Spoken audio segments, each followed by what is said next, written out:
one day. I used it to help create the cover photo for the ebook.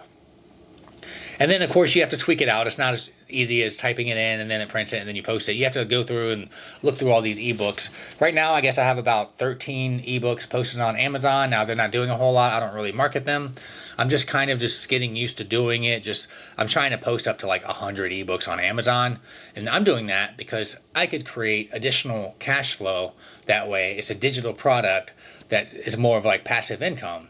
As long as I start to market these books, then I could start making some money with these ebooks. So that is another thing I'm working on. I'm very multidimensional. I know people say, oh, jack of all trades, master of none. No, I spend several hours a day working on my real estate business. And at night, I work on the ebooks or I learn meta ads, things of that nature.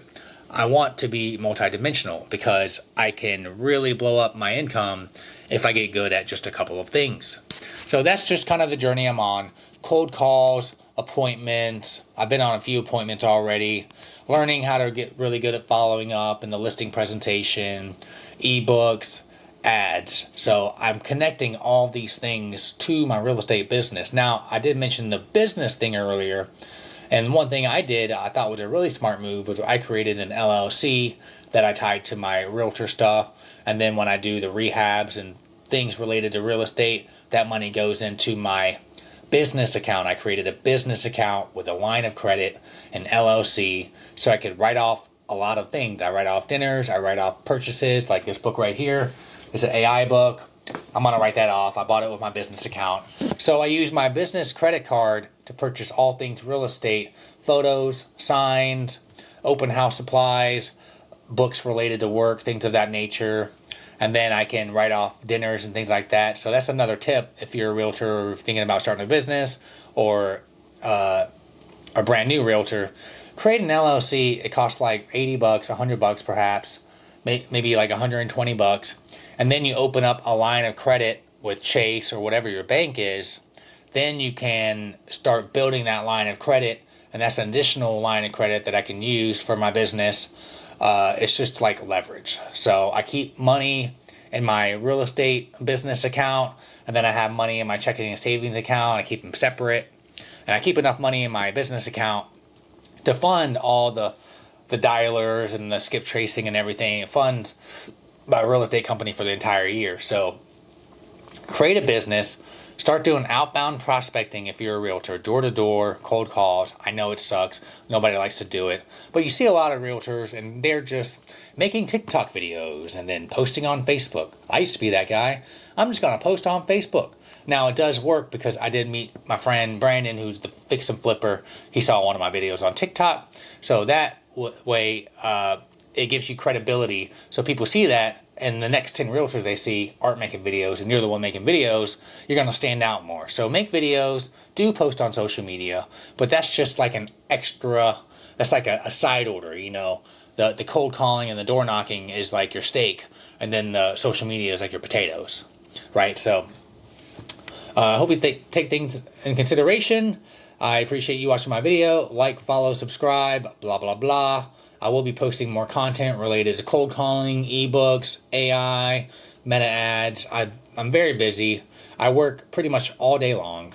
So I appreciate you watching. Once again, I'm Trent. I'm a realtor in the St. Pete, Tampa area. So if you do know somebody looking to buy or sell, then please give me a shout out, shoot me a DM, or I will leave my number in the comments. Thank you and have a nice day.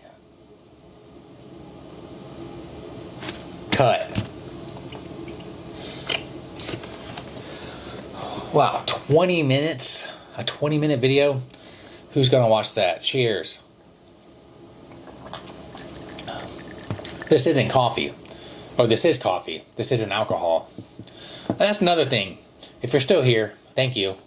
Drinking, smoking, weed, it's dumb. It's pointless. Hey, I'm going to go out and I'm going to drink this poison, literal poison, that I put in my body, and then I'm going to forget half my night. I'm going to spend $50 to $100 to forget my night, and then possibly get a DUI or a hangover the next day. Or smoking weed. Hey, I'm going to smoke this weed, and then now, for the next 3 hours, anybody who calls or texts me, I'm going to be like, I can't even talk. So, yeah, I mean, I think weed and alcohol, all that stuff, is super overrated.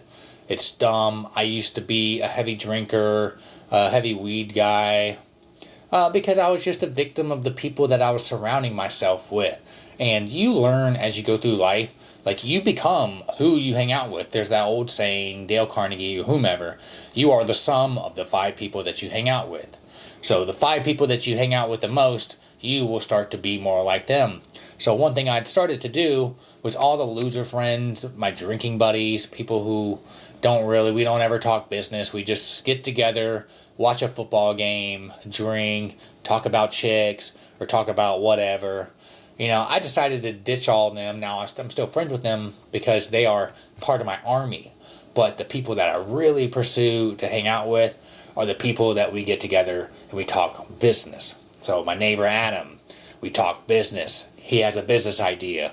We brainstorm the business idea. My friend Brandon, we're talking about mold business. We're talking about flipping houses. He wants me to get my real estate license up in Columbus because he says, like, he doesn't like any of the realtors up there. He'd really like it if I got my license up in Columbus and then we can flip houses in Columbus. I want to flip houses in Columbus. See, we talk about business and we bullshit around and sometimes we go out for dinner or whatever, but we do have a lot of fun. However, it's mostly business. My friend Dave, we talk about day trading. He's really good at day trading. I'm asking him questions. Hey, blah, blah, blah, day trading, this and that. And I don't think I'm really going to do it because the failure rate is so high.